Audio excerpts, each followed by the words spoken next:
Morning. Good morning. I think it's still morning for all of us who are dialing in.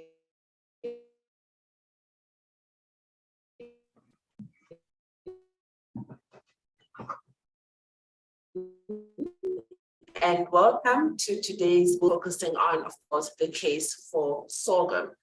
This session is hosted by AgriLux Marketing, led by founder and CEO Jeanette Sutherland, and supported by the Food Agriculture and Natural Resources Policy Analysis Network, which we call FANPAN, as well as Locative.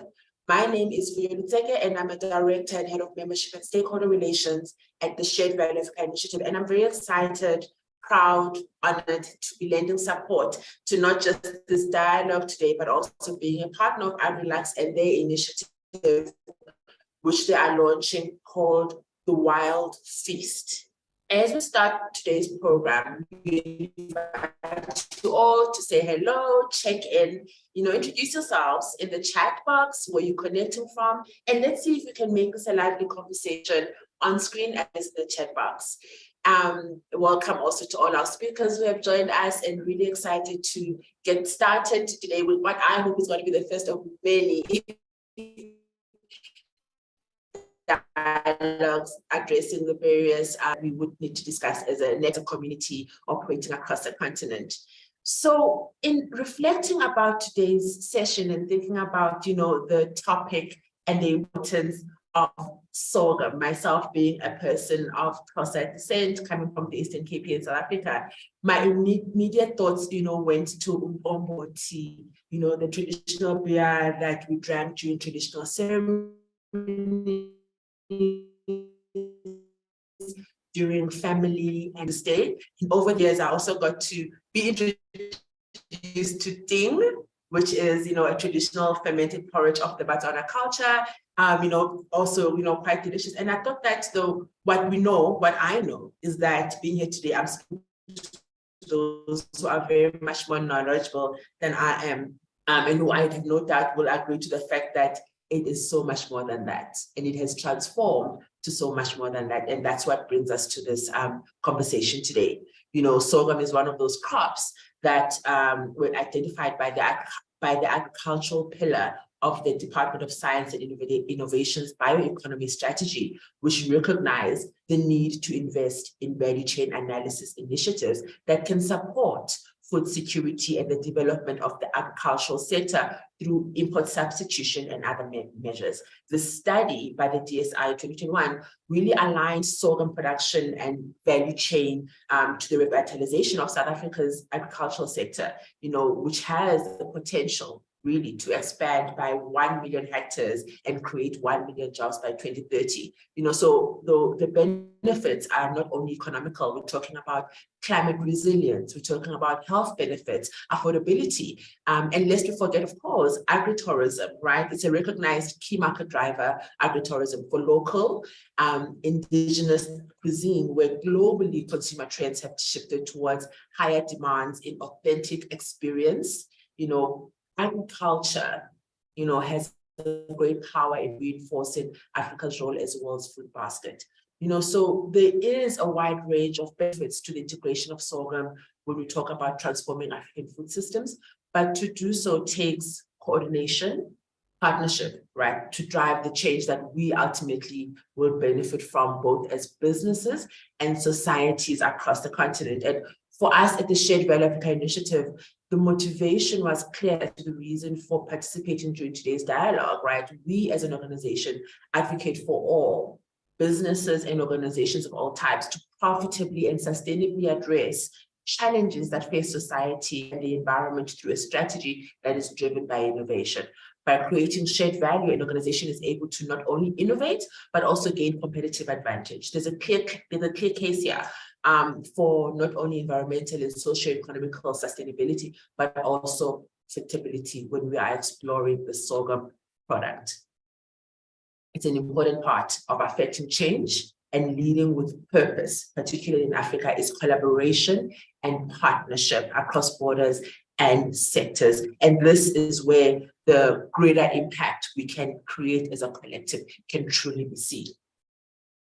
This was the intention behind curating today's dialogue and bringing together our esteemed speakers who will share their unique perspectives and expertise as we look to explore this food system transformation in South Africa and beyond, and highlighting sorghum at the center of this. So really, very excited to be a support to the convener of this, which is AgriLax Marketing, as I mentioned earlier, and really, pulling our speakers together, hearing their thoughts and their expertise, and hopefully for us, it's driving action out of today's conversation, and not just have conversation and leave it at that. What can we all learn, and what can we all take forward as a collective as we have more discourse and dialogues following this one throughout the year and years to come?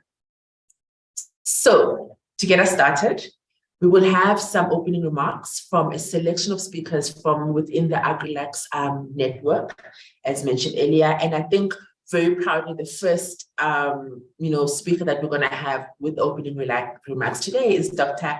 Chilidzi Madibandila, who is the CEO of the Food, Agriculture and Natural Resources Policy Analysis Network. I have to say it out in full every time I say it.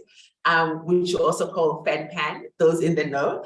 Chilidzi also serves as a commissioner for agriculture on the South African President's National Planning Commission. So we're very excited to have Chilidzi here, setting the tone and getting us started and planting the seed, to use a pun, as we continue today's conversation. Over to you, Chilidzi. Thank you so much, Program Director, for providing the preamble to our webinar, and also for the generous introductions. First, let me acknowledge the four convening partners, AgriLax Marketing, who we've been working very closely with for the last three or 4 years, Local Village Foods, Shared Value African Initiatives, and FANPAN, the organization which I represent, which is a Pan-African policy think tank, which is serving regional secretariat based in South Africa. Let me also acknowledge the Department of Agriculture, Land Reform and Rural Development, and the University of Western Cape for partnering with us in convening this webinar. We really appreciate your support. Also, let me front load and then thank our keynote speakers and panelists, and for our delegates to attend our webinar. We really value your time. We know that there are other competing priorities out there, but today you chose to spend this hour and a half with us, and for that, we really thank you. To all participants who are here, I need to mention that as one of our valued principles, we underscore the fact that we do not want to leave anyone behind. And for that, and in coming up with the bold and transformative actions which we want to suggest here, we will value all your contributions, and please note that all voices are equal, so don't be shy to contribute. One of the instructions that I was given was that I need to provide setting the scene preamble. What we know is that a sustainable pathway to transforming global, continental, and national food systems is very important. And it is, and in this much needed transformation, we need to make sure that businesses are delivering in three things. The first one is profit, then people must be healthy, and also the fact that the planet must also remain healthy. then this call for us to make sure that we congregate and we ensure that sorghum also is part of the solution. How then do we came to conceptualize this? What we know is that, and the concept note then underscored this fact, that the sorghum food product or crop is wholesome, is indigenous to Africa, is local, and it provides diverse nutrients. So that's why we are saying that this wild crop that we are promoting or we want to profile is what we need to do as Africans, because if we don't do it, there's no one who will do it for us. And then for us, in terms of the end game for convening this webinar, there are two important questions among others which we will need to answer. The first one is, what are the key issues faced when we are trying to profile this important crop in terms of making sure that there is a critical demand and also that the supply side is attended to? What are the things that we have got to look into to make sure that we are solving contextual challenges that the producers and the consumers are faced with? But not also then to look into the challenges. What is most important for us is to make sure that we also suggest some transformative solutions to this challenge that we are faced with. And then there are other things that I need to mention in terms of contextualizing our discussion today, that the theme is about expanding the market for an indigenous African crop. So we are not only seeking to promote this, but we want to come up with actions that are bold to make sure that we transform the African food system. And this is also then necessitated by the fact that when we enter into year 2023, we know that there is the United Nations Year of Millet, and sorghum is part of this. The program director spoke about the DSI study that was conducted. But in addition to this study report, there are two documents that I need to bring to plenary here. The first one is the National Development Plan, Vision 2030. And chapter 6 of that then brings to the fore that we really need to have an inclusive rural economy. And agriculture and food system is an integral part of that. And sorghum, we wish that it should be part of that. The second one is the Agriculture and Agro-Processing Master Plan. And this talks about profiling commodities that have got the potential to transform our food system, but more so to make sure that when doing this, there is a social compact between government and private sector. How can we start to collaborate to work around these issues? So how is this work now relevant to Fanapan? Then we are in full support of this initiative because we are implementing two thematic areas as part of our 2016-2023 strategy. And then the first one is climate smart agriculture. Already we have heard that the crop that we are profiling here is climate smart. The second issue is that this crop that we are about to discuss is a nutrition sensitive crop. It means that it has got a potential to provide positive nutrition and health outcomes. So these are the benefits that we are hoping to achieve if this crop comes to the mainstream of agriculture and the transformation of the food system.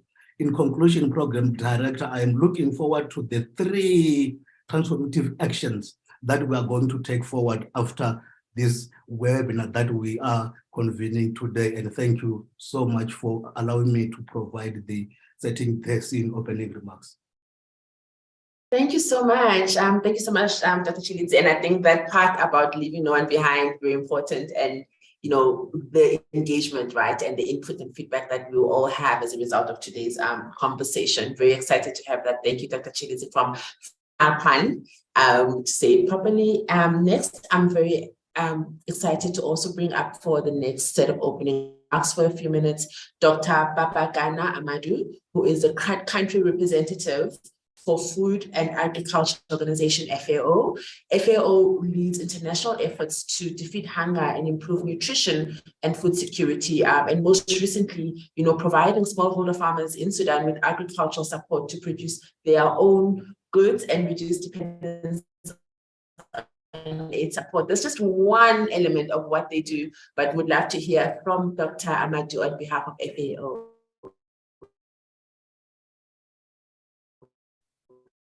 Good morning, everybody. My name is Babagana Amadou. Go ahead. Yeah, the FAO representative here, newly arriving here in South Africa. I think first and foremost, I want to profusely express the appreciation of the organization, FAO, to the organizers of this event for the invitation extended to us to take part in this very important dialogue. I recognize the presence of the senior government officials and other participants. Just to say that we're very happy to be part of this process. Sorghum millet is, I think it's something that is very popular in Africa. It has a very long history in terms of consumption, in terms of tolerant to the prevailing situations in many parts of Africa, especially the Sahel, in terms of being the staple food for many countries, especially in Sahelian Africa. So FAO is very highly committed in promoting the production, the processing, and marketing of this product. We have observed, however, that in terms of trade in this very important crop, there are some areas of concern when you look at the figures of imports of this, sorghum millet into Africa from other countries, despite the fact that we have got land, we have got a suitable environment, and the consumption is very high. It's a very popular crop, but we still in Africa import a significant amount of this. So this is an area of real concern to many of us, and we are fully prepared as FAO to sensitize and create awareness and advocate for positioning ourselves towards self-sufficiency in this important crop. I know we have issues with the availability of good quality seeds, for example. Access to good quality seeds is an issue in many parts of Africa. We also have the challenge of the impact of climate variability. This crop has got a reputation for being highly adaptable, but in recent years, we have seen signs of weakness in terms of adjusting to the climate variability. The rainfalls now in many parts of the continent, they come late and they are unevenly distributed and so on. So the tolerance level of the seeds are becoming more and more a challenge. There are evidences in many parts of the continent to show that they're becoming late maturing in some places, and somehow their performance is been adversely challenged by climate variability in many parts of Africa. So this is a real concern to many of us.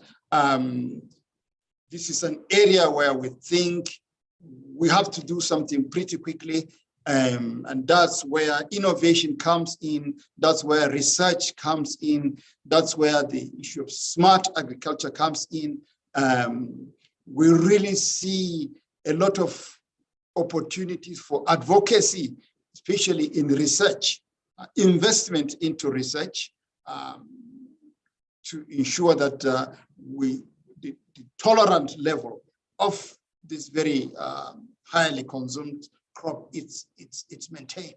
I think FAO has recognized that and is doing a lot of work now, sensitizing many of our research institutions across the continent to pay attention to this impact of climate variability on this very important crop, very important commodity that has a huge potential in addressing the food insecurity. The numbers, the dynamics, food insecurity across the continent, it's worsening over the years. And this is a source of great worry to many of us. Sorghum millet is one of the very good candidates that we can target for solving our food insecurity issues. So as far, we are very happy to be part of this initiative to support, especially the convening of the International Year of the Millet later in the course of 2023. We are fully committed to partner with all stakeholders in ensuring that a successful commemoration of this event is taken place not only at the global level, but at the regional and the country levels across the continent. We're fully committed here in South Africa. We look forward to working with the authorities in ensuring that the messages are disseminated and all stakeholders are fully sensitized and fully aware of the dangers, especially facing this crop in terms of climate variability. I want to stop here. Thank you very much once again for giving us the opportunity to participate. Thank you. Thank you so much, Dr. Amadou. And I think also even highlighting, yes, the potential of, the millet itself, but also the importance of understanding any potential, I want to say, shortcomings or, or areas that we need to research and consider a little bit more as we go forward as a network and as a community. So we appreciate your input and helping us keep those points in mind as well. Next up, I'd like to bring forward, Dr. Jemina Moeng, who is the Chief Director of Food Security at the Department of Agriculture, Land Reform and Rural Development. In this role, Dr. Moeng oversees support to the smallholder sector, subsistence households, as well as in terms of infrastructure service to producers. Dr. Moeng, if you would mind joining us on the screen and saying a few words to really wrap up this part of the program for us in terms of opening remarks and planting, saying some thoughts. Over to you, Dr. Moeng. Thank you very much. Actually, good morning to everyone on the platform. I had actually connected both on my laptop and my phone purposely because I wanted to quickly share a very brief presentation that was going to put forward the pointers that I wanted to share with the platform. But in the interest of time, and I noticed that it looks like I'm disconnected from my laptop, which was having a challenge with the sound. I will then quickly just talk as without the presentation that I had prepared, that following on firstly, let me thank the invite and appreciate it from Fan Pan. Thanks to the CEO and the team there for involving us in such a critical topic. And the two speakers have addressed the issues. I will also just want to talk on a different angle from the two speakers and indicate that as the department, we have also conducted a survey, the survey that wants to identify where the areas of vulnerability are around food and nutrition security. And we are also doing this in the interest of determining the targeted and the targeting of interventions that government would like to put through. And such a platform wherein we are finding ourselves now will actually assist in terms of guiding these government interventions. So the aspect of this survey, which we have conducted recently, and we are finalizing on the report of the National Food and Nutrition Security Survey, you will also note that we are emphasizing both the food and the nutrition aspect of its nature, is actually starting to indicate that we have as a continent in Africa, a high percentage of cereals consumption, and we are very low on eating protein. And to that effect, you find that the bulk of our young people and the babies, especially less than 6 months, between 0 months and 5 years, are heavily stunted. And we also face a challenge that our youth that is between 18 years and 29 years are facing the same challenge of having severe stunting. The same goes for wasting.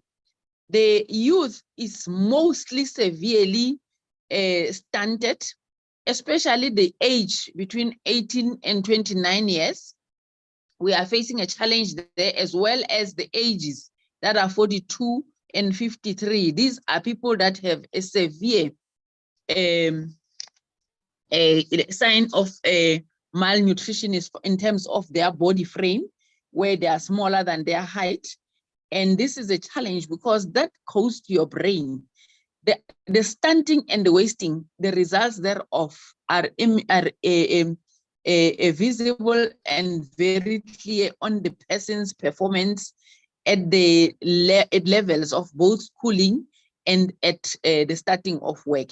Now, there's a challenge further that shows that the females are more severely stunted, and more wasting again happens on females. Now, this brings us to the issue of saying, what is it that we should be doing as a country and as a nation? We should actually follow through these indigenous crops, such as the sorghum. Why sorghum? Is because it's a source of vitamins and minerals. It has a high drought tolerance level, rich in antioxidants.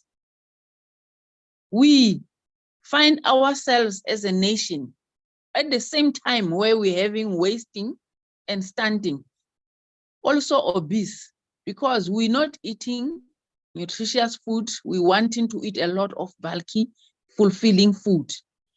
And again, this sorghum assists in curbing the aspects of these with health diseases such as diabetes, high blood cholesterol, weak bones, and including some of the diseases that we hate most, such as these tumor growths. And actually, women that are breastfeeding, even when I was a mother of my children that are older now, we were encouraged to eat mabele. We call it mabele in the African context, because it indicated that it provides us with the necessary nutrition without making you grow in terms of your weight. And I'm sure most ladies and young people and women will attest to this, that no one wants to eat and then they gain weight thereafter. So this becomes a practical aspect of why we should really go back to the issues of popularizing sorghum as one of our grains. The question becomes, why then are we not growing it in large quantities as a country? The response to that is that South Africa, as it is a net importer of sorghum, with more than 50% of its consumption originating mainly from Botswana and a smaller portion from Ukraine. Now you will note that we have a challenge on the conflict between the Ukraine and Russia. It means now we're having a more serious challenge in terms of this grain crop.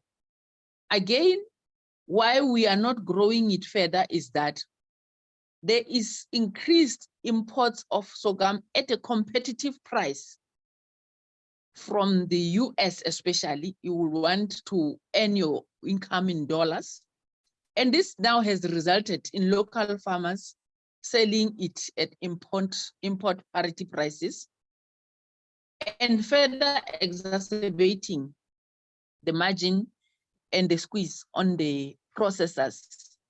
Therefore, as I conclude, we would want to be part of a discussion such as this one, which wants to look forward to healthy eating, healthy diets, food security, not compromising the nutrition aspect thereof. And I would like to end in terms of that, having the note that we have also launched the Agriculture and Agro-Processing Master Plan, launched by the Minister in May 2022, which actually then wants to address the linkages throughout of all the work that we are doing with food systems, as far as the recognition of the power of collective action, which includes the call on our partners. And welcome to the FAO new rep. We work very closely with the FAO country office in South Africa. As the department, we always tap on your knowledge, tap on your assistance to actually push through initiatives such as these ones that are targeting a certain category of communities in our sphere of operation. But thank you very much, FanPan, for such an initiative. We are looking forward to become part of the results thereof and the actual implementation and realization of the intent. Thank you.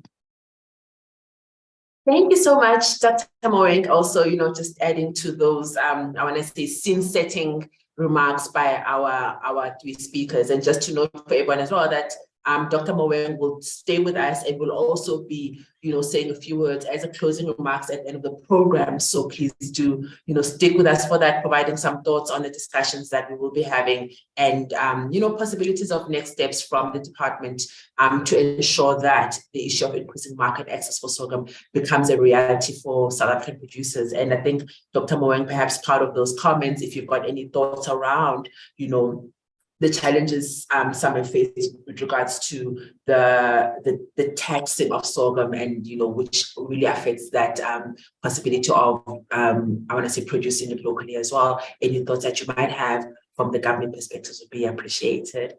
So with that, I would like to move forward. I'm keeping an eye on the time because we've got a lot of content to go through today, and very excited to bring up our next speaker, which is our keynote speaker, Professor Julian May, who's a director of the DSI National Research Foundation, the Center of Excellence in Food Security. Prof. May is also director of the Institute of Social Development at the University of the Western Cape and holds the UNESCO Chair in African Food Systems. His current research focuses on food security, childhood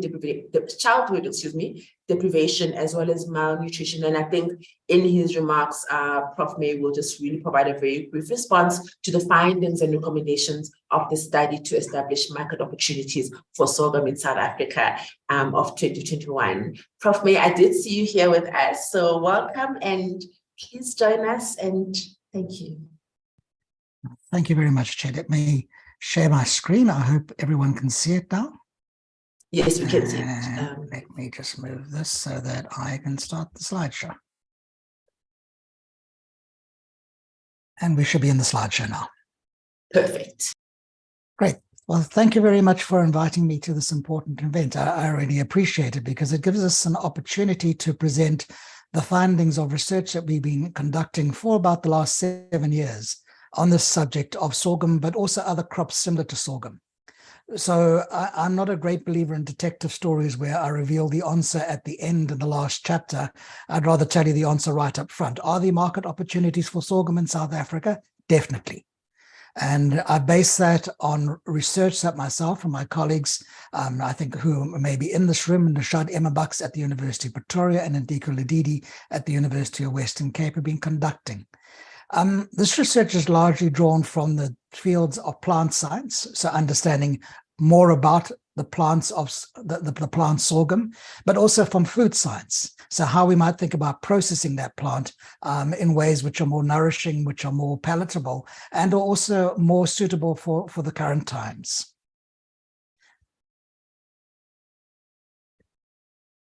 Very quickly about the Center of Excellence. We are funded by the DSI and by the NRF. It's one of 16 centers of excellence that are established in South Africa.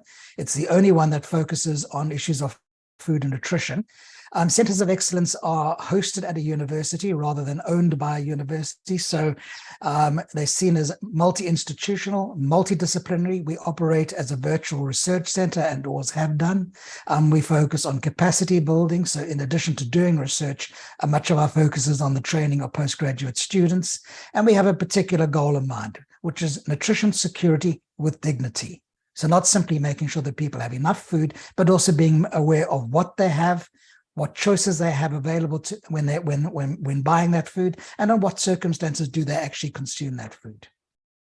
Currently, there are about 28 institutions involved in the COE, 100 researchers, right at the moment, 130 students. And over the last 8 years, we've generated around 350 million Rand in research income. Okay, so Dr. Moeng has already alluded to what we refer to as the triple burden of malnutrition, where we have energy malnutrition, represented through the stunting, the prevalence of stunting that she described. My statistics are a little older than hers. It's around 22% of stunting of under fives. Diet-related non-communicable disease, particularly diabetes, and many others linked to the prevalence of overweight and obesity. And finally, micronutrient deficiencies. We're also interested in SMART, but we talk about SMART being smart foods, foods that are safe, that are marketable, that are affordable, that are ready to eat, and critically, that are tasty. And then obviously we're concerned about the environmental sustainability of the ways in which we produce that food, which is also the waste and also what the inputs that go into the production of food. Now, the concerns about undernutrition have already been mentioned, and it's an alarming picture in South Africa at the moment. We've had a steady increase of having made progress. We've had a steady increase in the prevalence of undernutrition, not getting in the right mix of nutrients and the right quantity of nutrients, and a spike following COVID. So we're pretty sure that COVID saw both an increase in undernutrition during the time of the pandemic, but also subsequently as we're managing now the effects of the lockdowns, of the job losses, and other issues that came out of COVID. We have a reverse picture when we look at sorghum production and consumption. Again, it's already been mentioned. We see a decline both in the production of sorghum in South Africa as well as its consumption. And we need to be thinking about why is that taking place? And Dr. Moeng has already mentioned some of the reasons why we see a decline in production, and what are the barriers to the consumption of sorghum as a food, something which many people remember fondly from their childhood, but now is not being consumed in the same levels as it used to be. Now, we're interested not only in sorghum. We believe that Africa's indigenous crops are essentially neglected nutrition powerhouses. The consumption of rice, maize, wheat, soybean, and sunflower are the most widely consumed foodstuffs in South Africa and the world's most consumed crops. They have significant advantages. They are calorie, macronutrient, and micronutrient sources of food, but none of them are indigenous to Africa, and yet there are better indigenous crops with similar or even better nutritional profiles as these crops. So it means that they become neglected, underrepresented in South African diets, and I suspect mostly unknown to many young South Africans. Now, something which we've raised as a research topic in the papers that we've written is, are we not looking sometimes at a false binary when we think, is it maize consumption or sorghum consumption? Actually, it can be both maize and sorghum. We can make products which combine the two foods. And we can also think about maize plus an infinity of similar indigenous crops, such as the legumes and other grains that we grow in Africa, that again can enhance both the nutritional value, the taste, and also the cultural value of the crops that we are producing. So we have a range of things that we can do where we can bring together sorghum and maize to be able to produce better foods. And we can think about the breakfast cereals that we can try and enhance, how we can improve the components in sump and beans, as well as the dishes that have already been mentioned. And critically there, the question is to the extent to which we can start thinking about modifying sorghum in a way in terms of how we process it so that we can also use sorghum in bread making. Now, nutritional benefits have already been mentioned, and they are well described in the report. Sorghum contains higher protein than maize, but we do have to deal with the fact that it has a lower protein quality. Depending on the product, there's an issue that starch can be trapped when we cook sorghum, and as a result, this means that it can have lower digestibility. This is particularly a problem when we're thinking about providing sorghum to children who would have to deal with issues of the viscosity of the product and whether they can in fact eat sufficient quantities of it. Sorghum has an issue of tannin, which we need to be thinking about. These can affect taste, but also tannins have many health benefits that we need to be trying to think about how we can capture. And finally, there are questions of how sorghum can be a gluten-free alternative. But again, there we have to deal with problems of its functionality, of how we manage how we manage sorghum when we're trying to process it. Overall, our research, and when I talk about our research, I will share in the chat at the end of the conversation the more than 20 papers that we produced, scientific peer-reviewed papers that we produced on this topic, has shown that there is more reason to include sorghum in diets than not. It is overall has good levels of a whole range of nutrients that we've been able to identify that are of benefit to the human diet.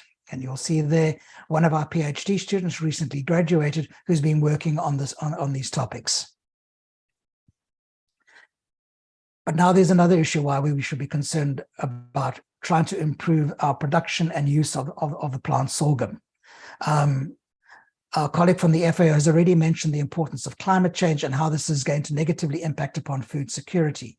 The scenario for Africa is worrisome, and you can see here the likely conditions of drought and dryness across the continent, and how we see how that is going to negatively impact upon South Africa. Our expectations of climate change have been brought forward. Things that we thought were going to happen in 30 years' time are happening right now. And even our National Development Plan that Commissioner Shalidzi mentioned earlier is again out of date in terms of recognizing the importance of climate change and how we're going to respond to it. Our research has shown that sorghum has better climate change resilience than maize.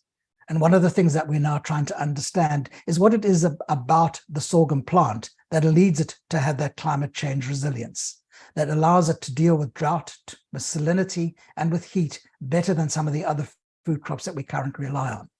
This is both because we think this could be a food that we could grow as climate change has a greater impact, but also in learning from the plant, allowing the plant to be our teacher, we may be able to understand how we can also develop our standard food crops to be able also to have the same attributes, the same positive characteristics as sorghum. And again, you'll see one of the papers there where we've been able to identify what are the components of sorghum which allow it to be more climate change resilient than maize. We can also go further to start understanding what are the resilient components and the crop genetics of the plants that we've been working with to be able to build climate change resilience in other plants. And again, you'll see some of the ways in which we've tried to do this using Omnix technologies. So all of these cutting edge technologies that we've been able to apply to understand better how to work with the plant sorghum. Now, what I think is quite unique about some of the work that we've been doing is trying to break out of disciplines and recognize understanding how to improve the production of the plant is only one of the things that we need to be doing. We also need to be able to think how we improve its processing and ultimately its value to the consumer. So here we've been trying to look at some of the issues that deal with the viscosity of foods that are prepared using plants such as sorghum. And this is to deal with the fact that sorghum, when it's fed to children, may in fact be too dense for the child to be able to swallow enough and to store it in the very small stomach of a young child. So here we're trying to look at things such as bringing together cereals with legumes that may be able to deal with that problem, using extrusion processes to be able to reduce the viscosity of the sorghum product. And again, you'll see on the right there a series of the technologies that we've been trying to apply to sorghum and indeed to other similar crops to be able to make them more palatable to a consumer. There are many products that we've been able to explore, and these are now would be alternatives to some of the traditional ways in which we consumed sorghum in the past. The production of rice. We've been dealing with the problem of a long cooking time and how we can actually and how to address that. Again, using microwave and infrared technologies, we have found ways in which we can reduce the cooking time and also show better sensory properties, so that the sorghum rice feels more similar to the rice. And again, to remember, rice has become a very important consumer item in South Africa, and our rice is almost entirely imported. So here we have an option also to be able to develop livelihoods and also substitute one type of food for a locally grown food for something that currently we're importing. We're able to make sorghum snacks, and again, we've been trying to deal with issues of dealing with the sensory quality of sorghum and how to make that a more attractive and smart food for the consumer. We've looked at the digestibility of the starch that sorghum carries, and we've again been exploring researching methodologies which allow that starch to become more digestible. We've developed sorghum pasta, so again, thinking about other ways in which we can produce a product, again, which we've been able to test and find that it is a product which is attractive to consumers. We've looked to knowledge from other parts of the continent.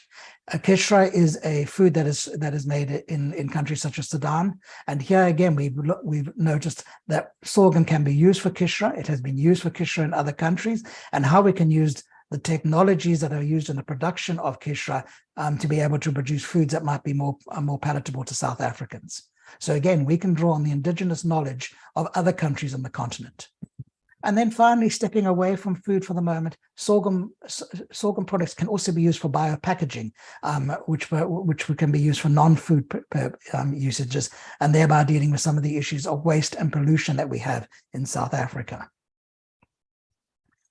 I'll end here by just drawing attention, although at your request, I've focused on sorghum and the response to the report.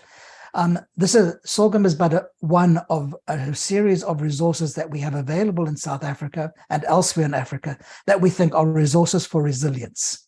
They are ways of making our agricultural sector more resilient and our food system operate in a better way. These are the projects that we are actually working on at the moment. I've talked about sorghum at some length. Another crop which we're now starting to explore in some more detail is bambara, which is a bambara groundnut. And we're also moving towards some of the millets and some of the other crops that we are able to use. So these are plants that we feel better understanding would allow us to have a better food system. To end then on constraints, well, the one is the attitudes of consumers, of policymakers, and the scientific community to the product of sorghum. I was quite struck, but in preparing for this talk, I went through the papers that have been published that we've written on sorghum. And I was surprised to see only one of those papers has been cited by more than 50 researchers. Typically, our center gets about 40 to 50 citations for every paper that we produce. And I wondered, do we also have a concern that the scientific community itself, people like me, have not been sufficiently interested in crops like sorghum, and more work needs to be done to show how these crops are valuable, and we need to be citing the research that's being done. VAT has been mentioned, and I think that's a low-hanging fruit that would be able to reduce the price of the food to the consumer. We need to manage its lower protein quality. We believe that is a solvable problem. We need to do more research into the benefits, and these are both benefits to the soil as well as to human health, as well as to the economy. We need to be thinking about how to develop more convenience foods, because these are limited when we compare what is available in terms of maize and of wheat. The spookies that many children eat are produced from corn rather than a crop like such as sorghum. Our center has not yet worked very carefully on how we build the business model. And this is here where I think we need to be thinking about involving the Department of Agriculture, the Agricultural Research Council, and the private sector to think, what is the business model that is going to incentivize farmers as well as processors, as well as shops to be able to stock this crop. And finally, with sorghum, but also the other crops that I've mentioned, and ones which I have not yet mentioned, we need to be thinking about how do we manage the sustainable exploitation of such crops. We can't simply pillage the resources that we've got available without further degrading our natural resources. So part of what we need to be doing is the sustainable management of their exploitation. I'll stop there, Chair. I hope I've kept time, and I will end my presentation. And let me see, I want to do one more thing. Mm-hmm. And I will put into the chat the publication so the colleagues attending this meeting can source them. Thank you.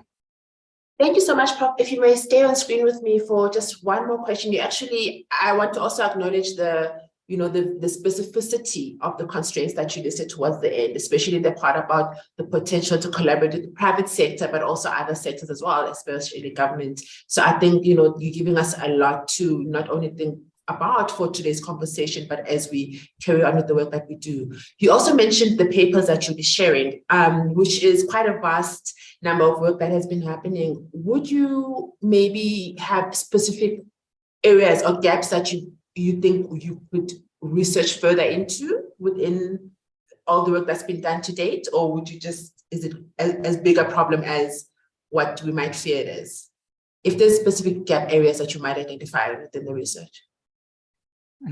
My sense is we are now trying to identify how we can understand the attributes, the qualities of a plant of sorghum, and how we can try and see whether those qualities can be transferred to other plants.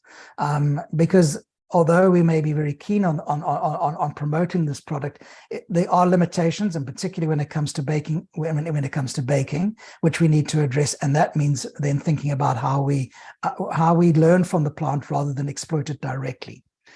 I don't think we've gone far enough in understanding the business model, and I think that, as I mentioned in the conclusion, so how to make sorghum a profitable option for the farmer, and how to make sorghum a generator of jobs.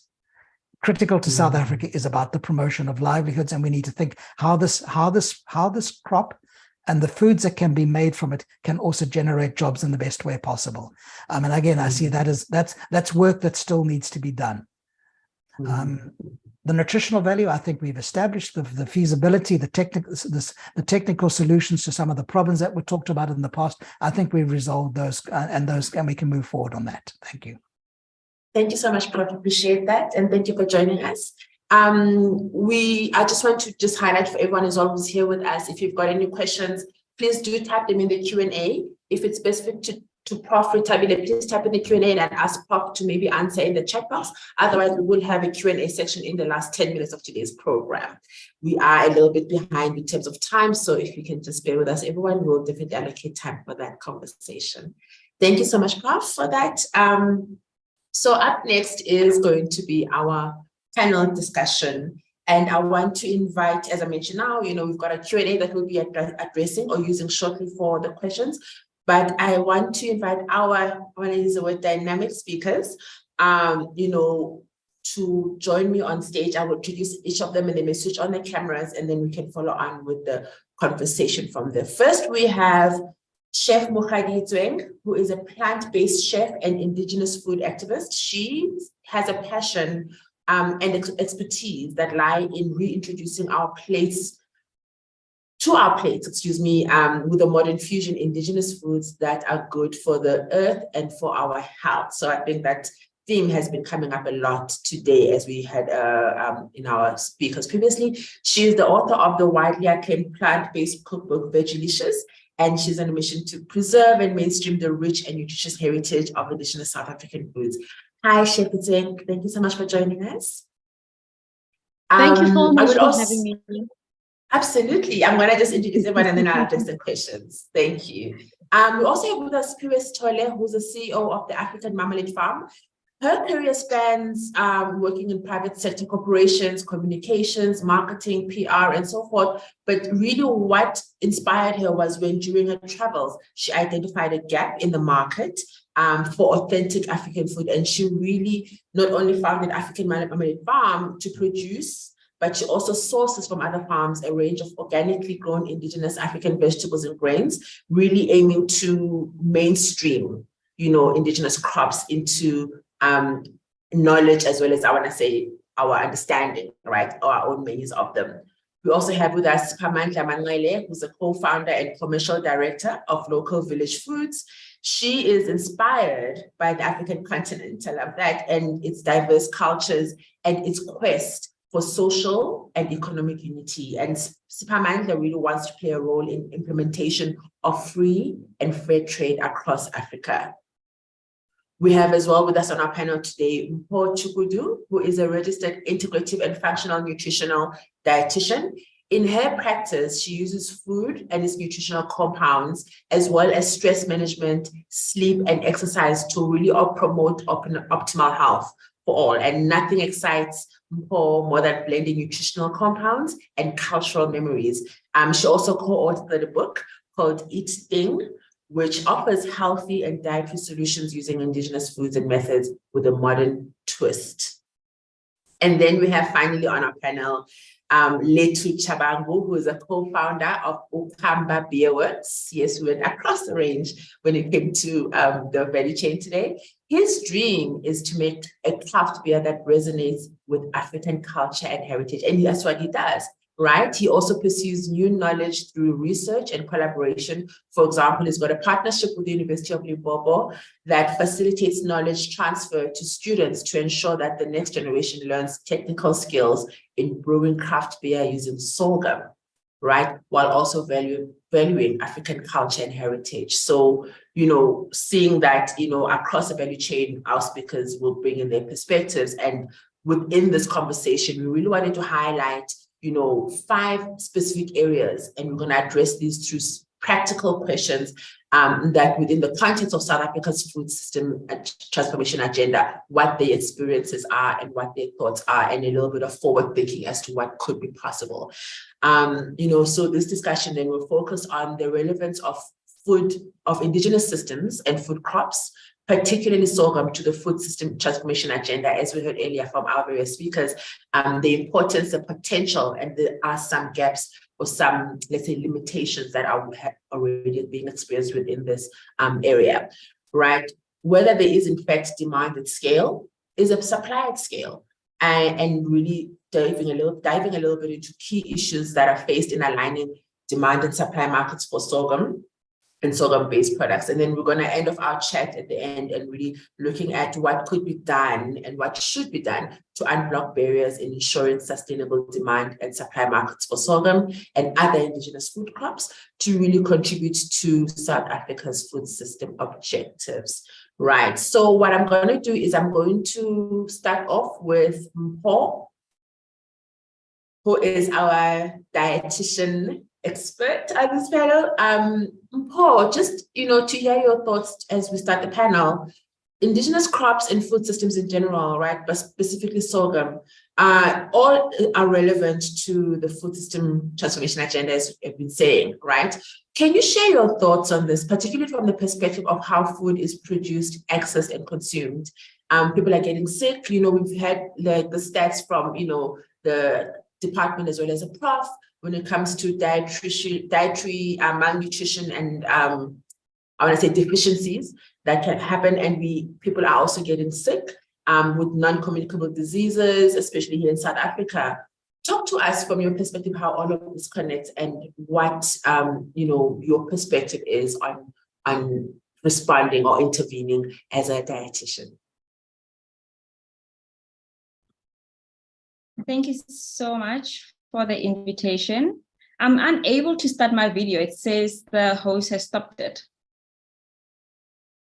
Let's see if our team can sort you out for, there we go. We can see. Yes, there you go. Thank you so much.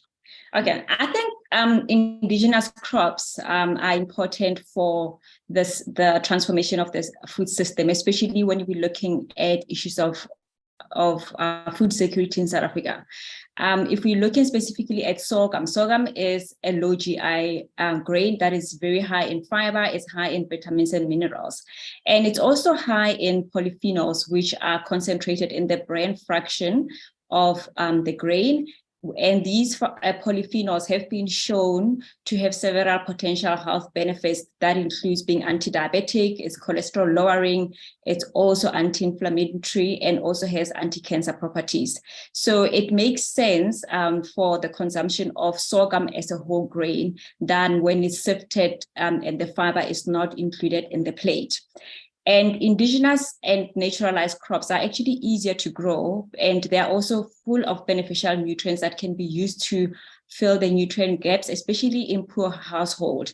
They offer nutrients, they offer variety, and also they are important for climate change. And there are some studies that actually claim that sorghum has more polyphenols than the blueberries, which we tend to consume more in South Africa, especially the middle class. And they are not actually indigenous to the country. And knowing that South Africa is actually a water scarce country, they use a lot of water to be planted. Like other African grains like millet, folio, and teff, sorghum is gluten-free. So actually, when the world looks for gluten-free grains, they do look to Africa. But sadly, we don't appreciate these beautiful crops that we have been given. In traditional methods, sorghum is usually consumed when it's whole. And you find that it's mixed with legumes like bambara nuts and cowpeas and different types of lentils to make a complete meal. It's also fermented to make porridge, which we call ding in Setswana, and it gives a satisfying yet subtle taste, and it's also used to make beer. And we know that with fermenting grains and also other foods, the nutrients become more available, and it's easy to digest. That you find that in many communities, fermented porridge is used as a winning food. So it is essential that we keep on educating people more and more and actually taking them back from where they come from. I know that as a whole grain, it takes longer to cook. People don't have time. And we also have power issues in South Africa. So when you soak it, you actually reduce the cooking time. And also to note, also as part of the education, that sorghum and millets do contain phytates and tannins, which are falsely termed as anti-nutrients because they do reduce the bioavailability of important nutrients such as calcium, zinc, and iron. But the truth is these anti-nutrients are actually phytonutrients that are important for general health. And since our grandmothers knew best, they used traditional processing methods such as fermenting and soaking and sprouting to significantly reduce the anti-nutrients, therefore increasing the bioavailability of these important nutrients. But it's also to note that innovation is very important if we want to increase the importance of if we want to increase the consumption of indigenous crops such as sorghum. So important that we look at making flapjacks, using sorghum, like puffing sorghum to be used as a cereal, for like a breakfast cereal, or also as a snack. It does actually make beautiful bread when it's fermented. It can be used to make biscuits and muffins and also pasta. And sorghum, like other speakers have mentioned, it is planet friendly because it is drought resistant. Like South Africa doesn't have a lot of water, and it's said that even in this country where we have beautiful crops that we can use to improve the nutritional status and also the economy of many people, we do rely on 3 crops such as maize, wheat, and soya out of the potential 6,000 to 7,000 crops. And we using them mainly as monoculture. We're losing biodiversity and the soil and water qualities, and we are also polluting the environments with the pesticides that we use. And sadly, in South Africa, sorghum is not commonly eaten as a staple food, like also in neighboring in neighboring countries. It has been overtaken by maize and wheat, which are indigenous and are mainly consumed without the fiber, which is essential for gut and overall health. The other problem is with transforming the whole food system is that the food industry is not showing much interest in indigenous crops. Like, they sort of sanitizing our taste buds to become more Western and, a more Western diet, and we are surely losing our taste preference. So you walk into a store in South Africa, you actually feel like a foreigner, because if you come from a rural areas, you don't see the food that you grew up with, and you feel like you are lost. And we tend to then go on to forget who we are and our taste preference. So by moving away from our culture and moving away from the foods that we grew up with, that our body is accustomed to, we then increase our susceptibility to obesity and non-communicable disease. And also in the health programs, like you find in a lot of hospitals, actually almost all hospitals in South Africa, they don't offer sorghum as part of the hospital diets. It's not commonly found. You actually have to go down to the taxi rank to go find sorghum or some, other not so clean areas to access your health. It's like in trying to be healthy, we're asking people to choose between health and culture, and it's actually not fair for anybody else. And lastly, to conclude, with my clients, the issue with sorghum also is that it's more expensive than maize meal. In South Africa, maize and also wheat in a form of brown bread are exempt from VAT, but sorghum is not, and sorghum is more nutritious. So it's one of those issues that the government looks to look at in trying to improve the health of South Africa. And actually, to celebrate this year, the FAO declared 2023 as the year of millets, and actually sorghum is included. So we're trying to actually make people more aware of the grain and trying to get them to eat it more, because you find beautiful recipes and new products like pastas and crackers and breads in foreign countries. And those countries have overtaken us in planting sorghum and in consuming sorghum, whereas sorghum comes from this country. Thank you. Thank you so much, Mpho. You've just given me so much when you spoke about how, people might perceive it as a matter of choosing between health and culture.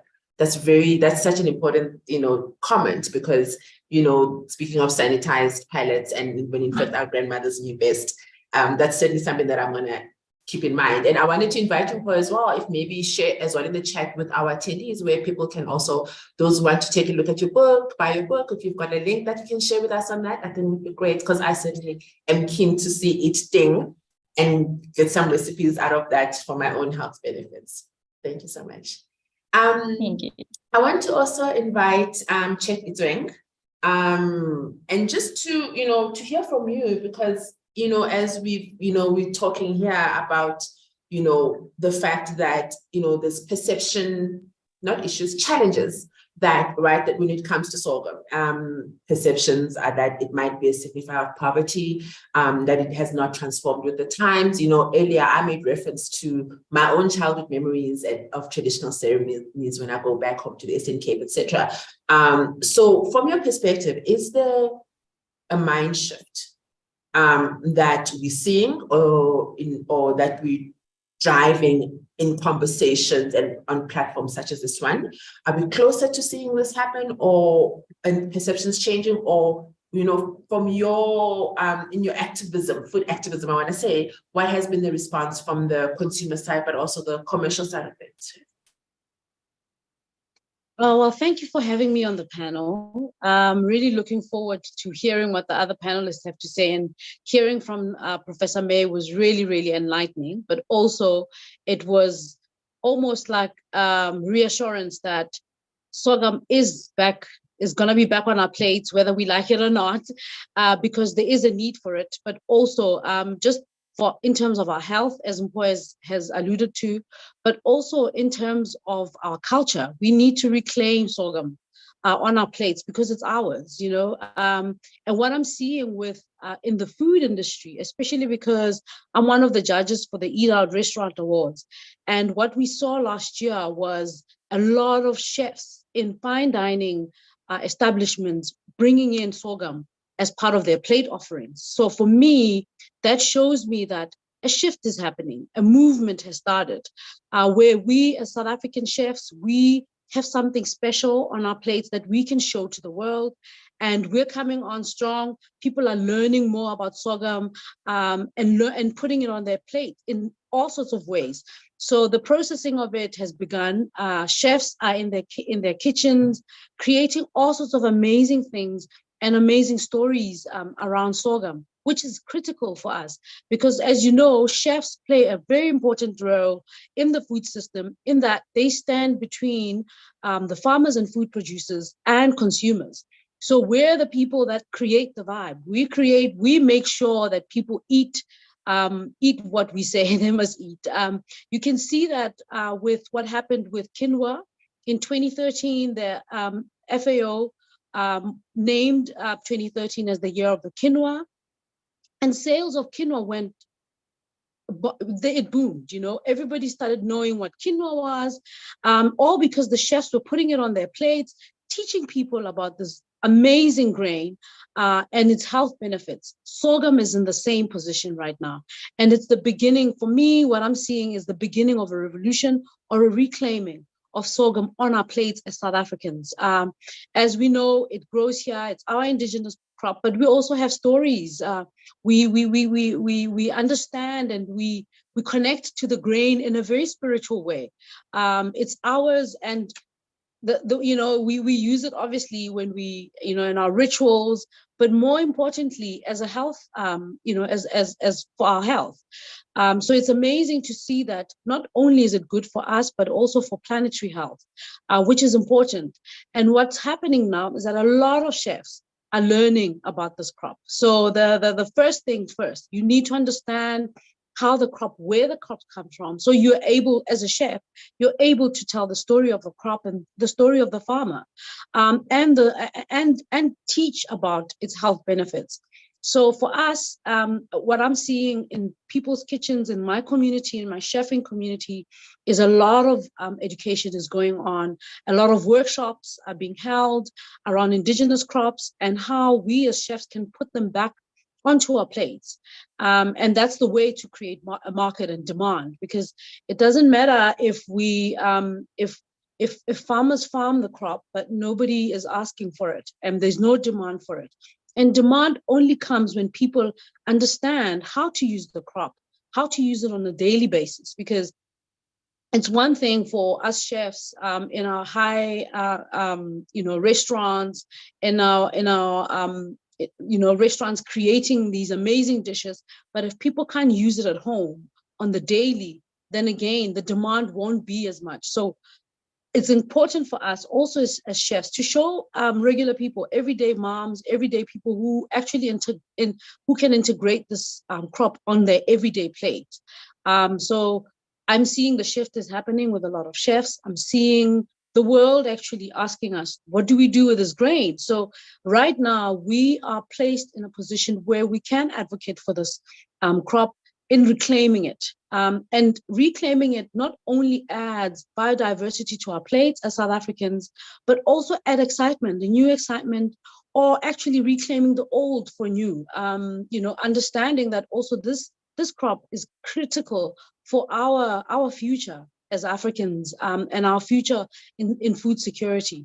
So for us, we know all sorghum recipes. We're trying to now bring back those recipes to everyday life to teach people that before there was sorghum, before there was maize and beans, or samp and beans, there was sorghum and beans.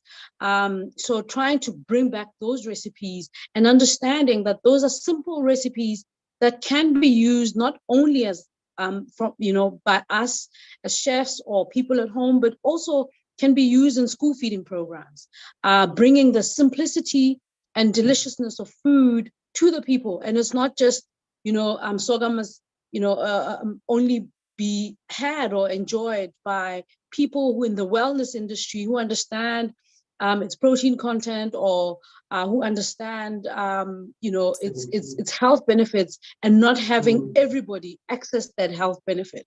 So it's important for us also as chefs, as teachers, to teach about the basics, how to use it, how to ferment it, and have it every day for porridge instead of, the regular pap that we're all obsessed with, and just easy ways to incorporate it on your everyday life.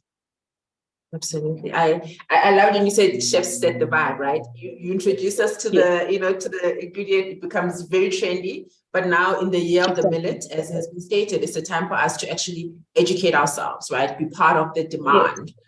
So we integrate it and understand it and use it in our daily lives. I think that's very important. And I think, as I said to Mpo earlier, even with you as well, Chef, to also share details of your book, which launched to much acclaim recently, and for those who want to access as well. So thank you for that. I'm gonna come back for closing remarks to all our speakers. So please bear with us. And also a reminder that the Q&A boxes there or chat boxes there if you ask questions, and that we are recording the session live streaming right now on YouTube. But we'll also share the recording of the session afterwards. Thank you so much. So I want to then also move on to Siphamandla from Local Village Foods. And I think from your perspective, Siphamandla, especially from the perspective of retail, I was just, would love to hear from you in terms of the fact that, it goes without saying that if there are no markets and no demand, all of this is moot, right? What has been your experience? Is there indeed a legitimate market in demand and supply to show that this is a feasible business, a feasible product to sell? And just share us a little bit about Local Village Foods' experience in this perspective. Yeah, no, thanks for that question. I think for us as a business, we operate at a sort of a very small scale. So we're not a mainstream and mass, at least at this point, just because South Africa's market is very designed as an oligopoly. You see it in the banking sector and the insurance, even in terms of electricity supply. There's a few players and they have sort of margins. So you tend to be, as you come in as a new player, you tend to target a very niche market as you start up, and then you build your portfolio as you go. How we play, the space that we play in currently. So our sorghum, for example, is available through your Dis-Chem, our sorghum flour, and then the grain and the other products you would find at little organic health stores, beautiful stores like your Jackson's Real Food Market. And already, as you hear the name of the stores, those are not stores that every South African goes to and shops. So we find that indeed there's a market and there's an interest in the sorghum, but it's not the main market of South Africa. It's a very niche market. It's people who have income and means to be able to buy perhaps a raw commodity, or even has the time to cook that commodity, and is able to explore these types of recipes like your flapjacks and your risottos and your rice with your curry, instead of having sort of sorghum rice, for example, instead of having your typical rice. So you're seeing this client, or rather this market that has access to these products, which is, as I was saying, not the main market. So there's definitely an opportunity, but I think also there's just an opportunity for us to make it more affordable, make it more accessible. But you have to get that by reducing your price points.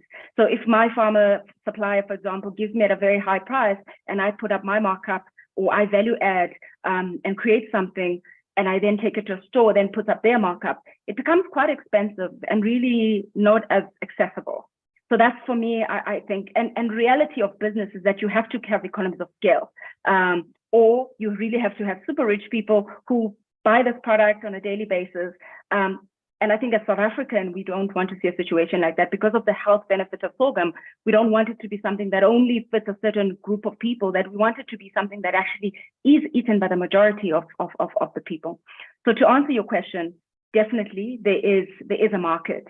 But the question that perhaps we could be asking is, how do we then make it more accessible for the main market? I think that's really our experience. I think the other thing, this topic reminded me of the story of the potato.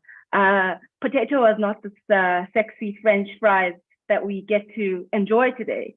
But a lot of people, when potatoes were introduced, really had a lot of suspicion, because remember, potatoes were from South America. They were not a European, Western cuisine, was not a staple. So you've had to have a lot of intervention to bring the potato into mainstream. You found that I think one of the people in Europe, a sort of group of people who thought this thing has no smell, they have no taste, we're definitely not growing it, we don't see a potential to it. Until we saw Frederick the Great of Prussia actually commanding people, start growing this. issuing an order, and people didn't want to grow this. And then he did a reverse psychology around promoting potatoes, where he actually decided to deploy a field, his own field, to start growing this. And then he put guards around the sorghum, not sorghum, rather potato, to protect this crop. And so all the peasants saw this and said, okay, if something is worth protecting, therefore it's worth stealing.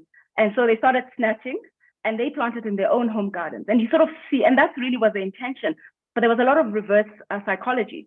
And I see this in South Africa as well, how association, like in terms of food, African foods, is not really on the day-to-day diet, because this is food we ate when we were poor. Definitely, I'm not going back to this. So our diet is more Eurocentric in its makeup, and our aspiration is aspiring to be very Eurocentric. So I think that we need to find ways, that reverse psychology. And I think people like Chef Mukhadi, Mpho, around their practices and the things that they're doing to influence sort of perspective. So if somebody goes into Mpho's practice and she then recommends sorghum, I suppose it's something that people could find it a bit shocking, because it's not what you would typically get a qualified dietitian to recommend.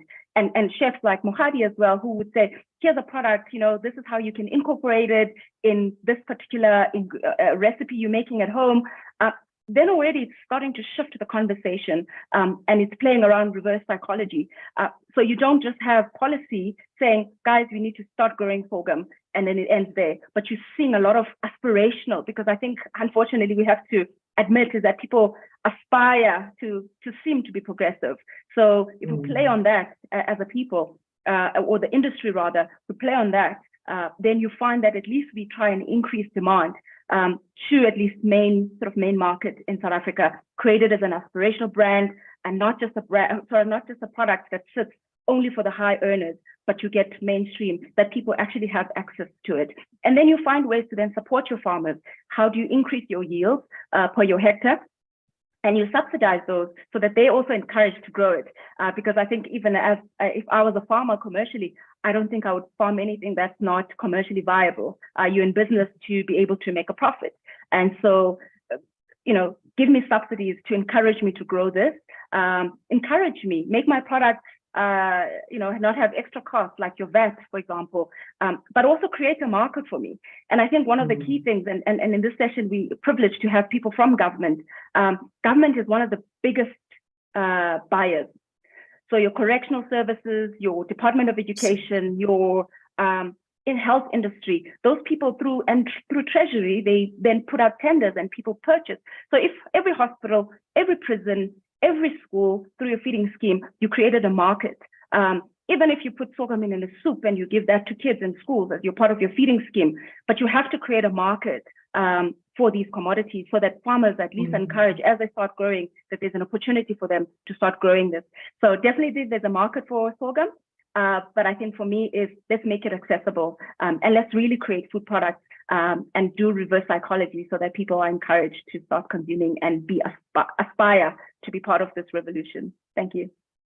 Thank you, Spa. I love the point about the reverse psychology. You're right, though, because driving influence is multi-pronged, and even to, and even when Prof. May spoke earlier around, even producing or looking at food alternatives, rice alternatives, etc., to be able to really widen the perspective of what's even possible when looking at sorghum. But the idea of also supporting, let's support, and I want to say incentivize, right, the production of this from your smallholder farmers all the way out to retailers, and also, of course, linking back to pricing. So those are all very great and interesting thoughts that you brought up for us and perspectives to think about. So I'm going to bring up next Letu from Ukamba Beerworks. We heard a little bit from her earlier around, the fermenting of, sorghum, for bread and others, but also it includes beer, beer production. And we wanted to hear a little bit about, from your perspective, Letu, when I was introducing you earlier, I spoke about, the partnership that you have to train students and innovating, in building curriculums in that sense, right? So clearly your purpose is not just about the consumption itself, but it's elevating the narrative, it's creating a product that speaks to African culture, understanding of our culture and its values, right? So we're talking legacy here as well. But just also share a little bit with us about that and what has been your experience as well from an access and supply perspective in terms of when you're producing your beers and products and acquire the quantities that you want? Do you get them at the rate that you need them? Over to you, Leto. Thank you very much. Thank you for the invite into this panel. I've always taken interest in sorghum, firstly, from growing up. I grew up in Zimbabwe, in southern Zimbabwe, in a small district called Cholocho. And because the place is very drought-ridden, and the only crop that grows mostly there is sorghum. So we grew up eating sorghum. The most weird thing about it was the fact that every year, almost every term at school, we were taught, there was always a question about your staple food. And every time the question always came and they asked you, what's your staple food? And the answer was always maize. So they drummed it into our heads that our staple food is maize, even if we stayed in a place where maize didn't really grow well, you know. So it was always in our minds that sorghum is almost like something that you eat because of poverty or something. I remember 1991, 1992, I was young. There was the biggest famine in the country, and the only crop that almost was harvestable, like tiny bits, was sorghum. And our mothers, because we didn't have enough to grind and make meal, they would boil it. So we eat it like rice and mix it with nuts from amarula trees. And that's what we ate, and we survived the famine because of that. And looking at it now, I'm realizing that we were healthy. It's because we were eating good food, you know, and we looked at it as poverty food at that time. I remember years later, I went to a restaurant in Joburg, and we paid some like 200 rand or more for a plate of uhayes, the same thing, the boiled sorghum, which I always looked at as my poverty food. So before I even go further into the brewing, I think we have to understand and shed a light on the education system. The education system is not teaching our kids about our indigenous food, our nutritious indigenous foods. We are told that almost everywhere we are told that we should eat maize, we should eat rice, all these other things that come from other countries, you know. So when we started Ukamba Beer Works, we wanted to build a brewery that has something uniquely African. Beer, as you know, it's nowadays it has its roots in Europe, basically all beer styles, and we wanted to try and create something that will be unique, because we will not convince Germans, for instance, that we are better than them at making lagers. We can't convince the British that we can make ales better than them, because they've been doing that for years. So we're like, okay, now what can we use? There's sorghum, which they do not use in those countries. So let's try and use it in our beers. So our first beer, what we could call which one sorghum saison, we created it to basically capture the same essence of mqombothi, you know, and but in a modern clear beer. And the market has actually responded very well to it, which is something that we're happy about, that we're quite right about that. When it comes to accessibility, it's a struggle. There's many other brewers who would like to brew with sorghum malt. There's a few places where you find it, but it's not easy to find it. I believe that if it was much more accessible, many brewers will be using it. There's many guys who have interest in it. So I think there's a broken link between the users and the farmers, or maybe the farmers also do not know exactly that it's being used in the craft beer scene in making modern beer. So those are the links that need to be established. I think it will make things much more easier, and it will also create more employment for the people in basically in the country and the farmers, and add more value to them. So yeah, there's also a brewer in Ghana who basically does full-time sorghum brewing all his beers. And we've been learning from them through this other company that sells yeasts and enzymes. So these guys that always come exchange knowledges, and we keep on trying to find better ways of getting better extraction from sorghum every time. It's a very difficult grain to brew with, especially modern beer, because also our systems brewing, the brewing equipment is not designed for sorghum. You know, it's designed for barley, which has more what you call this, husks. So I've been doing that. Sometimes I even use rice hulls to help with filtration. So we're still developing that and going ahead. And yes, last year I went to the intervarsity brewing competitions, and I met some students from Limpopo, and we agreed that this year we want to take it up with them, and I basically want to join their brewing club so that we can invest more time and teach these kids how to use indigenous grains, not just sorghum, all the millets. I'm interested in millets as well, like finger millets as well, which I'm getting some of it from Zimbabwe.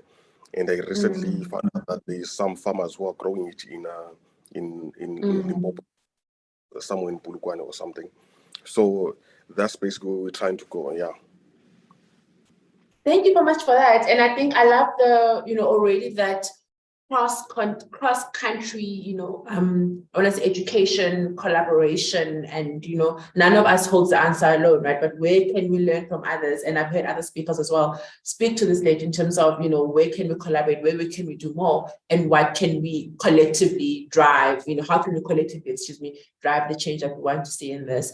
I want to just pause there and just let our attendees know, I am aware that we are running about 15 minutes behind in our program. Please do bear with us. And we'll try and be swift as we move along. But I think I'm seeing in the chat a lot of conversation and responses, and I think the learning continues in the conversations that are happening in the chat box. So thank you so much, everyone, for also using that to your benefit as well. So I want to then bring up Spiwe as the last of the panel in terms of just sharing from your perspective at Marmalade Farm.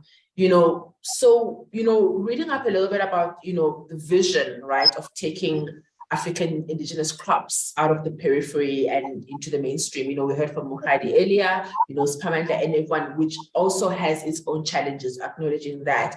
But I wanted to hear from you, what has been your experience in this sense, and, especially aligning demand and supply markets, for sorghum and sorghum-based products. But also conscientizing minds. And I'm asking this because I want to also just hear a little bit from your perspective in terms of, are you feeling a sense of pushback when it comes to this mainstreaming mission that you have in your role at Marmalade Farms? And what's been that experience? And I'll just ask that, 4 minutes maximum for that, kind of overview, which I know is not fair because you're the last one up, but unfortunately this is the limitations that we're facing now, Spiwe. So I'll hand over to you to hear your thoughts. Hi, thanks, Vuyo. My camera is not on. Please, can it be switched on? Absolutely. Kanto will help you right now with that. And we can try and make sure we can see and hear you. There you go. It's coming on right now. Thank you. Thank you very much. I'll try and do my best in the limited time that I have.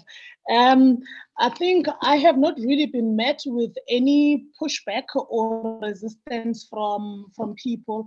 Sorghum has been well received by the outlets and the households and individuals that we've actually tried to promote and sell to. In fact, sorghum is one of the few crops from African marmalade that we're just not able to keep up with demand.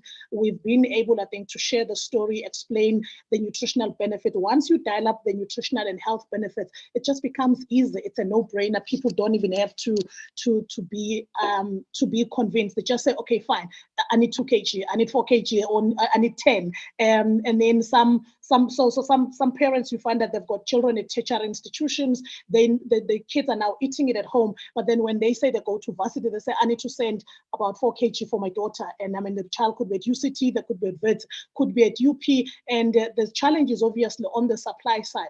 And we're sitting in here with the various types of sorghums that we have that we're growing. As you can see also here, we've got various types of sorghums as well as the millet. And the challenge I'm faced with as a farmer and somebody who's trying to aggregate is that a lot of the farmers do want to grow it, but we know that a lot of the smallholder farmers don't really have got the financial resources to grow up on scale. They can only do that if they actually have an offtake agreement. So somebody says, give me an offtake agreement, therefore I can then do 5-10 hectares. A lot of people have got the land, and then there is no offtake agreement, because we cannot say for sure how many tons will be purchased by who at what price. So that becomes a problem. So I think we need to change the way we're farming. So if we could be able to encourage more people to join farming, but actually grow the right crops. There is no point in having the UN having declared 2023 as the year of the millet, which includes sorghum, but we needed to understand that they are supposed to go into the 2022-2023 planting season. That has passed. So the time has passed. We have not much sorghum has been planted in this country to actually make sure that the chefs can actually put this on their plate. Now we need to actually stretch this thing to say it's going to go into the 2023-2024 planting season.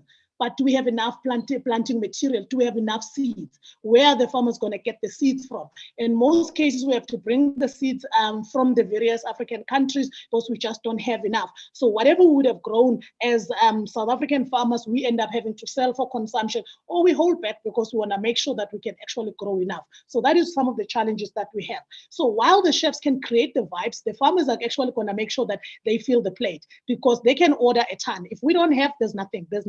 So they'll say, and that's part of the problems we've experienced with the chefs that are saying, okay, I want to put this in the menu. Will you be able to provide me with 200 kilograms every month, or for during winter, whatever period? And the answer is actually in most cases, no, unless you start to import it. When you import it, then you stop being competitive, because then it becomes something, for the benefit of the affluent people and not to the ordinary people, which is unfair, because we need to make sure that there's food sovereignty.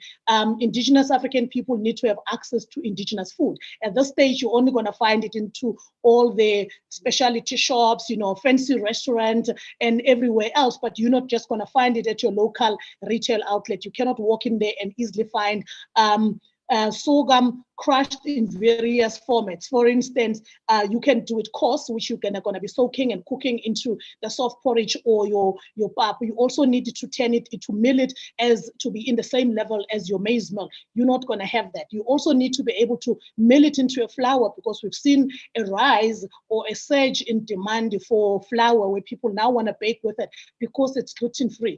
But then there's just not enough, because again, we don't even have the equipment to mill it into those various sizes. I mean, I was at Nampo recently and I said, can you get me a machine that can mill finger millet, pearl millet, and sorghum?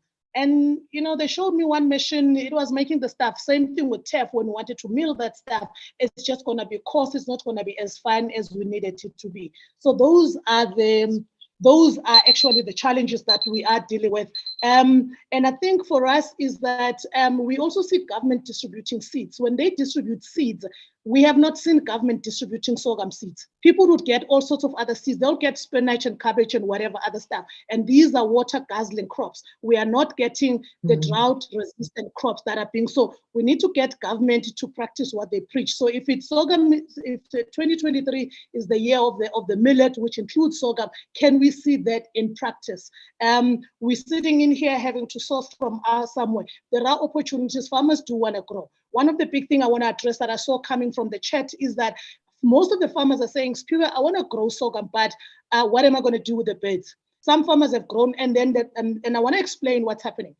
So I asked people, I said, do we have more birds than we've had before? The answer is no. We don't have more birds right now in the world than we've had maybe 100 or 50 years ago. What has happened is that there is less food for the animals because people are growing stuff because of this monocropping. So there could be 10,000 vast tracts of land, but there is nothing that the birds are going to be able to eat. So as that one sole sorghum farmer, you've basically opened an open restaurant for the birds to come in and eat from there. That is why they're going to eat the bulk of your stuff. So you're standing, you're sticking out like a gum tree, among shrubs, and that is what's leading to the birds eating your sorghum. And there is no deterrent that you could actually have. So we need to think about how we're going to be able to get more, create a sorghum belt, but also plant indigenous trees that the birds can feed on, as well as planting things like sunflower and whatever else that the birds can actually eat on, and they will still eat a little bit of your sorghum, but they will leave some of it for you to be in a position to harvest. And then have the milling plants where we can actually take the stuff for grinding or for crushing, because right now it's all being done almost kind of manually, which is time consuming, which actually adds into the price. And the thing is that people keep on saying they need to be the following exotic, they need to be aspirational. But what can be more aspirational than taking care of your own health, other than eating indigenous? So if you are aspirational, if you are classy, you better go back to basics and actually eat indigenous crops, and which is going to be sorghum. Thank you so much, Piero. What an inspiring way to kind of wrap up. And I think also the practicalities of, how to help build this sorghum belt, as you're calling it, and how our farmers can, think about, how to discourage birds from taking their seeds. I just want to keep you on this, Piero, because I'm now wrapping up with our panel. I'm glad that everyone has been chatting in the chat box. And we will keep the conversation going after today. So we'll be in touch with all our attendees and how to take this forward. But from you, I wanted to hear, as we close off, I'm giving you 30 seconds to just respond to this. Today's commentary, today's conversation will be drafted into a position paper that will be handed over to the Department of Agriculture, right, and contributing hopefully to the preparation for the UN Food System Summit that's taking place in July of this year. So, we want to also hear from our panelists, I'm giving you 30 seconds. If you could name, one or two priority areas that, you think need to be taken forward, need to be aware of in terms of what needs to be addressed and how it can be addressed, and your role in addressing this priority issues. 30 seconds, and then we can go. Yes. One thing will be seeds. We need to have enough seeds that can actually be accessed by farmers. Without the seeds, there is nothing we can talk, there's nothing. The universities right now, a lot of them source the seeds from some of the farmers or actually have got to import. We've supplied some of the seeds. We just had a request from the University of the Northwest that is looking for sorghum seeds. There is just no seeds in the country that these institutions can actually do research. So seeds, it's a big focus. Thank you so much, Piero. I like the succinctness of it, and I appreciate that. Very clear, very specific in terms of what's needed and for support. I want to go all the way back to the start of our panel. Bring back Mpho, right? Mpho, from your experience, as a dietitian, what would you say are priority issues that you think need to be focused on as we are transforming, right, our food systems, as we're looking at growing awareness and use of sorghum for inclusion in the position paper? Thank you. For me, it's education. I trained as a dietitian about 19 years ago. There was brown rice and salmon and everything that is Eurocentric, and you get sent into the rural areas where nobody knows what you're talking about or can't even afford it. And when I wrote the book and got into this work, I literally taught myself and sat down with older people to ask them. I think even now, the education system from primary school doesn't even look at indigenous foods. Look at the school feeding system. There is absolutely nothing that resembles an African, African foods. And then we wonder why children don't appreciate the foods and why when they grow up, they don't integrate the foods. I think the school nutrition program should be used as an education tool to actually help and also support the small scale farmers that are around the villages, because we can't keep on saying we need transformation in the food system and in the economic system, whereas government doesn't actually participate at all. So that's it for me. And while I've got you still, for the second part of my challenge to everyone was, what role, do you think you can contribute to this action? So while you still have the mic, I think with education, especially with seeing clients and doing talks like this, I think I see clients who says, are you serious? I can eat sorghum and still lose weight. And I say, do it, you're going to eat more and you're going to lose weight. I find that I get better transformation and better results with my clients when I bring them back to traditional foods, because I'm not asking them to forget who they are. I'm asking them to embrace and go back to those beautiful childhood memories. So that's my contribution. I love that. I want to hear from Heidi as well on the same action points that we can take forward. Go ahead. Yes, going forward, like Mpho said, education is key, but also chefs need to educate themselves around food systems, but all their role in the food system, because once you understand what your role is in the food system, you're not just there cooking food, you're there to champion also food systems and also healthy food systems, especially an indigenous one. So for us as chefs to learn where we fit into the food system and how we can actually empower ourselves with knowledge so that we're able to bridge that knowledge system with the consumers. So we basically carry the knowledge from farmers and bridge it to give it to consumers so that they can then access or know how to even use the crops. So how to use sorghum on their daily and how to use the indigenous knowledge system to actually make themselves healthy.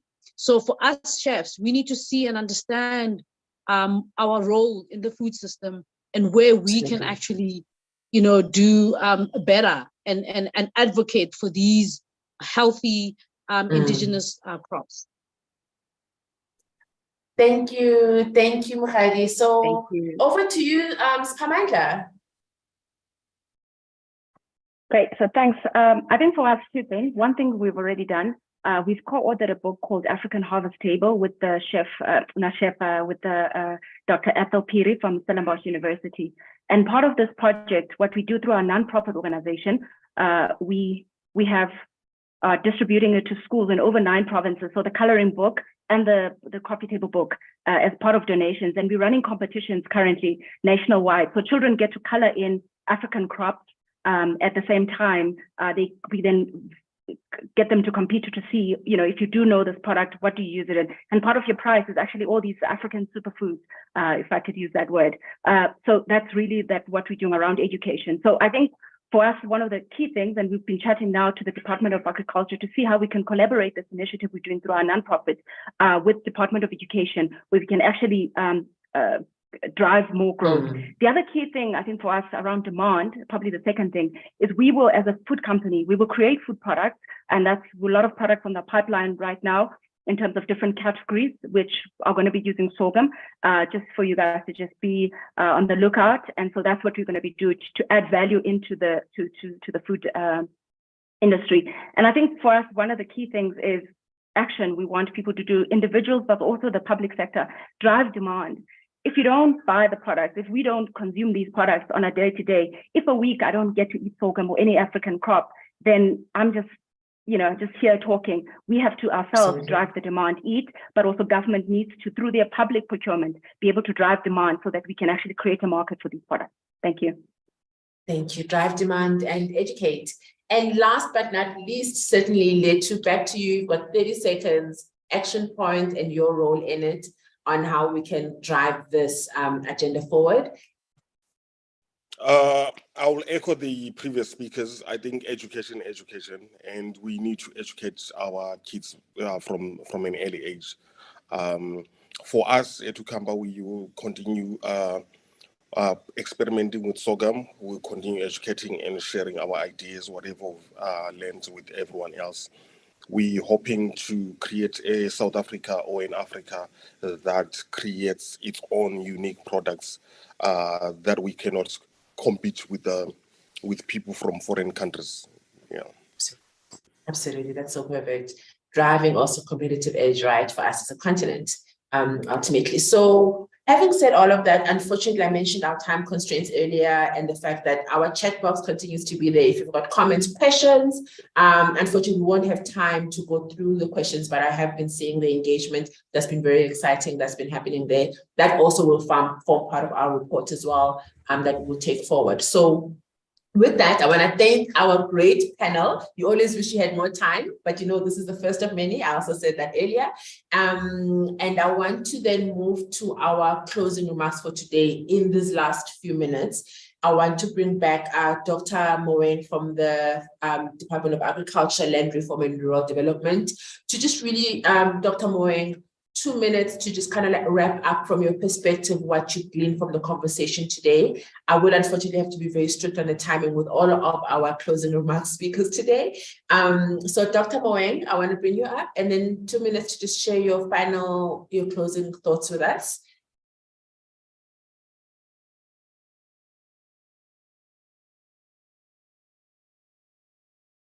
Dr. Moeng, you are on mute.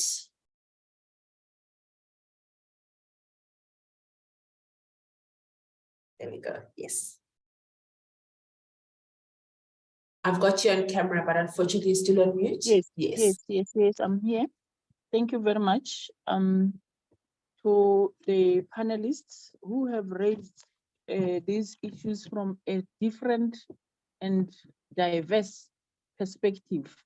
From the diet issue, wherein our daily intake aspects are critical, from your cooking area, from the aspect of learning, building these matters into a learning environment, and most of all, bringing the aspects of the seed itself, wherein we are all aware that there is a huge decline in the production of this indigenous crop. I like the way, I can't remember now her name. I wrote her name somewhere. It's not Pamandla Banyele, it's Mpo. Is it Mpo? Yes, who is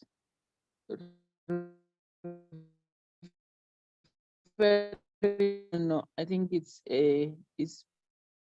Amanda, who refers to it, food, Africa's superfoods, because that's how we must sell these indigenous crops. And again, we are aware that, my apologies, we are aware that farmers prefer high yielding crops that are more profitable.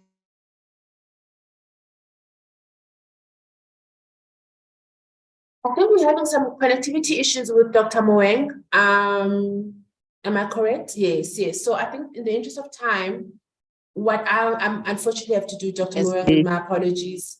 I need to perhaps. Okay, so I need to. Are you there, Dr. Moeng? Yes, I'm here. You're no longer hear me? No, unfortunately, the connection keeps cutting.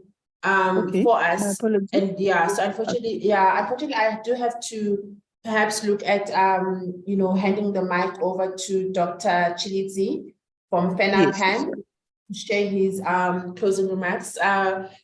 Chilidzi, I'm also giving you 1 minute to wrap up.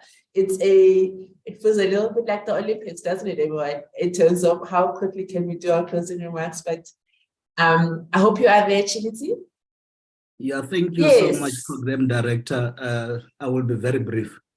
For me, the excitement is that we had a rich dialogue today in terms of assisting the profiling of sorghum as a superfood. The engagement in terms of my observation, we had different sectors in terms of making sure that we are stimulating the dialogue between government and private sector to start to collaborate on this issue. The other element that I've observed is that we have included different disciplines, different value chain actors. There was a gender mix and also generational mix. For me, this is the platform which we convened, which we are proud of, to make sure that we start to dialogue on these issues. The multi-stakeholder approach that we were aiming add here is that we are about to co-create transformative solutions and actions. And for us, we cannot do it alone, but we do it with us then benefiting from other voices, other experiences that are out there. And for us, we really appreciate. The last thing to note is that we have peaked at 85 participants, and then we are strongly finishing at 80 participants. And for this, we appreciate. In terms of the calendar events which are coming, I will mention 3, which I think we need to profile Sorghum in a very joint manner. The first one is the International Women's Day, which is going to be happening 8th of March. The second event is the World Food Day, which is going to happen October 16. And the 14th Africa Day for Food and Nutrition Security 2023, which is coordinated by the AU. So if we leverage these platforms to profile this crop, I think as a collective, we're going to get some mileage. So I will now leave it to Jeanette then to come with the tangibles in terms of after producing the paper, then what next? In the interest of time, I will just jump in now. Thank you everyone for this, what I think is a very constructive and dynamic session. I won't try to summarize what took place, but in line with the theme of the session, I think what is quite obvious and we are all in agreement with is that there is a need to increase investment support to increase the marketing of sorghum, simply because I think from the get-go it was established that sorghum is very much relevant to the food system transformation agenda of South Africa. Professor May indicated up front that there is a market for it. It checked all the boxes in terms of the nutritional benefit, in terms of the impact on the environment. And we know already from all of the speakers, particularly the panelists, that shared from the cultural aspect of it. Of course, in terms of the marketing, we have on both sides. Market is all about demand and supply. And in terms of increasing the market options, because someone correctly pointed out, the farmers are going to only invest in cultivating this crop if they can have access to market. And if there is no production, as Sifwe has said, then we cannot have the consumption. But if there is no consumption, the farmers are not going to invest in. So what it highlights is that along the food chain, we all have to come together to work as a unit. And how do we address? So we look at all of the different activities in terms of improvement in education, including in the educational curriculum, not just for the students, but also for the chefs. From the farmer's perspective, how do you access the seeds so that you can cultivate in the correct time and the quality seeds, etc. I was very happy that Sifwe mentioned that while acknowledging or allocating the year 2023 as the year of the millet, it's a very good start, because we've seen, for instance, as in quinoa, as someone pointed out, that this had an impact, but this is a long term. And so at the end of 2023, we cannot sit on our laurels and think we have done our job. So in terms of marketing, it is no surprise that one of the key recommendations from the 2021 study, which is the key reference point for this session, was to improve communication, improve awareness, increase marketing.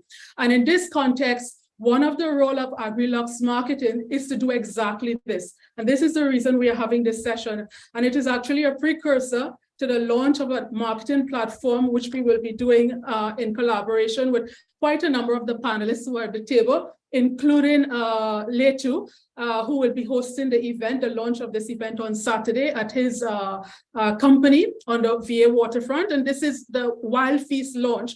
As you may be aware by now from all of the data we have shared with you, WILD stands for Wholesome, Indigenous, Local, and Diverse.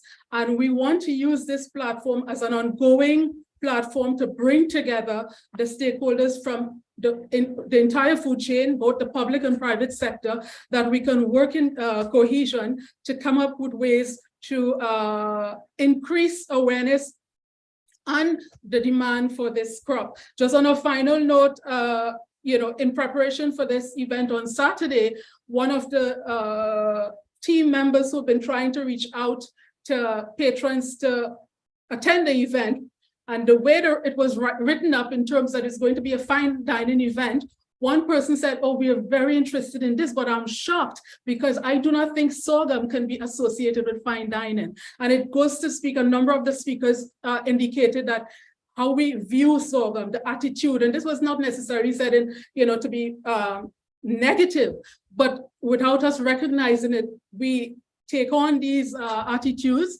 A lot of us associate sorghum with poverty.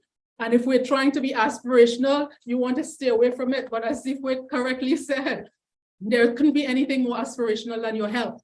And we see very well that sorghum ticks all the boxes in terms of not just your physical health, but of the environmental health as well. And on that note, I'm glad that Chilisi at the beginning thanked everyone, because I would have to say all protocols observed. I am seeing the chair nodding her head.